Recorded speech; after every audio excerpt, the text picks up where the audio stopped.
अक्टूबर में कैबिनेट का फिर से गठन मुमकिन, डॉक्टर अजय सिंह को वजीर बनने का भरोसा।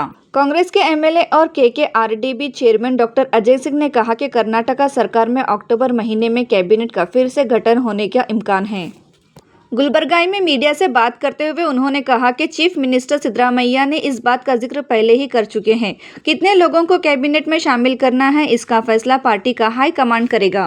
डॉक्टर सिंह ने पूरी उम्मीद जताते हुए कहा कि इस दफा मुझे वजीर बनने का मौका मिलेगा, ऐसा भरोसा है। मेरे अंदर पूरा आत्मविश्वास है। हमारे वालिद के दौर से ही हम लोग पार्टी के वफादार रहे हैं।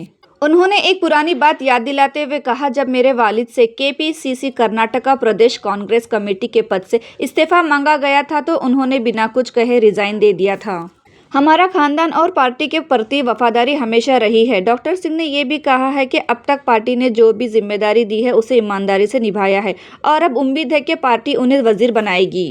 स्टेट लीडरशिप की तब्दीली पर उन्होंने वजाहत दी। इस वक्त सीएम की कुर्सी खाली नहीं है। चीफ मिनिस्टर खुद कह चुके हैं कि फैसला हाईकमांड करेगा, इसलिए फिलहाल सीएम बदलने का कोई सवाल पैदा नहीं होता।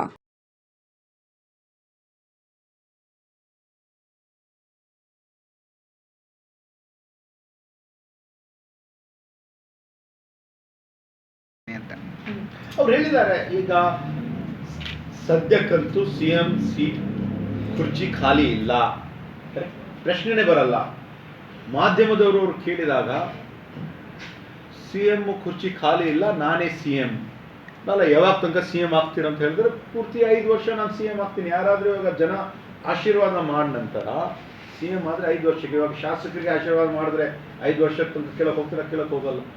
ಸಿಎಂ ಅವರು ಕೂಡ ಇವತ್ತಿನ ದಿವಸ ಅವ್ರು ಏನು ಹೇಳಿದ್ದಾರೆ, ನಾನೇ ಮುಖ್ಯಮಂತ್ರಿ ಇದ್ದೀನಿ, ನಾನು ಹೈಕಮಾಂಡ್ ಏನು ಹೇಳ್ತಾರೆ ಅವ್ರಿಗೆ ನಾನು ಬದ್ಧವಾಗಿದ್ದೀನಿ. ಅವ್ರು ಏನು ತೀರ್ಮಾನ ತಗೊಳ್ತಾರೆ ಮುಂದೆ ಇರ್ತಕ್ಕಂಥ ದಿನಗಳಲ್ಲಿ ಹೈಕಮಾಂಡ್ ಏನು ತೀರ್ಮಾನ ತಗೊಳ್ಳೋ ಅದಕ್ಕೆ ನಾನು ಬದ್ಧನಾಗಿದ್ದೀನಿ ಅಂತ ಅವ್ರು ಹೇಳಿದ್ದಾರೆ. ಮುಂದೆ ಆ ಥರ ಏನಾದರೂ ಒಂದು ಸಂದರ್ಭ ಬಂದರೆ ಅವರು ನೋಡ್ತಾರೆ. ಅಲ್ಲ, ಸಮ್ MLA DKS ಆಗಬೇಕು ಅಂತ ಹೇಳ್ತಿದಾರಲ್ಲ ಸರ್. ಹೇಳ್ತಾರೆ. ಈಗ ಪ್ರಜಾಪ್ರಭುತ್ವ 137 ಜನ ಇದ್ದೀವಿ, ಬೇರೆಯವರು ಬೇರೆ ಬೇರೆ ಅಭಿಪ್ರಾಯ ಇರ್ತದೆ, ಅವರು ಹೇಳ್ತಾರೆ, ಅದರಲ್ಲಿ ಎರಡು ಮಾತಿಲ್ವೇ ಇಲ್ಲ.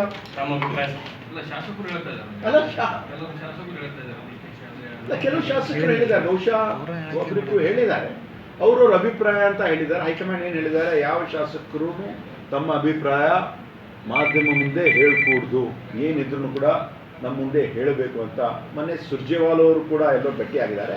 ಆದರೆ ಈ ವಿಷಯ ಬಗ್ಗೆ ಪ್ರಸ್ತಾಪ ಮಾಡಿಲ್ಲ. ಯಾರು ಮುಖ್ಯಮಂತ್ರಿ, ಏನು ಮುಖ್ಯಮಂತ್ರಿ ಬದಲಾವಣೆ ಬಗ್ಗೆ ಚರ್ಚೆನೇ ಆಗಿಲ್ಲ. ಅವರು ಕೇಳಿದ್ದು ನಮಗೆ ಗ್ಯಾರಂಟಿ ನಿಮ್ಮ ತಾಲೂಕುಗಳಲ್ಲಿ ನಿಮ್ಮ ಜಿಲ್ಲೆಯಲ್ಲಿ ಯಾವ ಒಂದು ರೀತಿಯಿಂದ ನಡೀತಾ ಇದೆ, ಅಭಿವೃದ್ಧಿ ಕೆಲಸ ಹೆಂಗೆ ನಡೀತಾ ಇದೆ, ಮತ್ತು ನಮ್ಮ ಸಂಘಟನೆ, ಪಕ್ಷದ ಸಂಘಟನೆ ಬಗ್ಗೆ, ಕೆಲವು ನಾಮಿನೇಷನ್ಸ್ ಬಗ್ಗೆ ಏನೇನು ಮಾಡ್ತಾರೆ, ನಿಮ್ಮ ಕಾಂಗ್ರೆಸ್ ಪಕ್ಷದ ಕಚೇರಿ ತಾಲೂಕು ಮಟ್ಟದಲ್ಲಿ ಆಗಲಿ ಜಿಲ್ಲಾ ಮಟ್ಟದಲ್ಲಿ ಏನು ನಡೀತಾ ಇದೆ ಅಂತ ಸಂಘಟನೆಗೋಸ್ಕರ. ಯಾಕಂದರೆ ನಾವು ಅಧಿಕಾರಕ್ಕೆ ಬಂದು ಸುಮಾರು 27 ವರ್ಷ ಆಗಿದೆ, 25 ತಿಂಗಳು ಆಗಿದೆ.